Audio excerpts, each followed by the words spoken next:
Last week I introduced you inverted U, and we said if it's too low, the load and the demands in the situation, and if it's too high, performance stalls.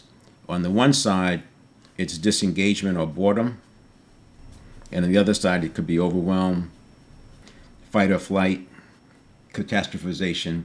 All of those things impact performance. In here is the optimal pressure. Well, here's what's interesting. Balancing this is a proactive process. When you're balancing it for yourself, you may not even notice when you drop to here. This has to be very proactive, because if you don't pay attention to it in a proactive way with a plan, with some intention, you'll easily slip to here. And once you slip to here, you have less access because you're not engaged. Once you slip to here, you have less access because the system is focusing on threat.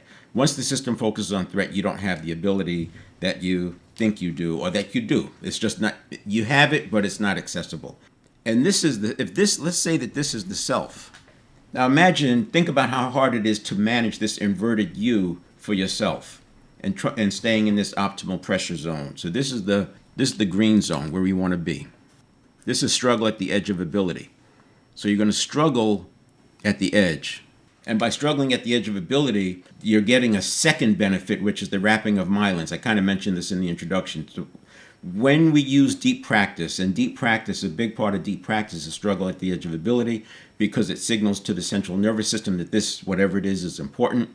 And that generates neurotransmitter, but it also starts to wrap those neurons with myelin, and they fire faster, stronger, and with more accuracy. This is what's at play when Steph Curry talk about being in the gym for so long practicing these shots, is they're building myelin, because they're not just practicing shots. Same way with Tiger Woods, when he talks about his father used to make a lot of noise while he was making shots, because he never let his son use an excuse that there was some distraction.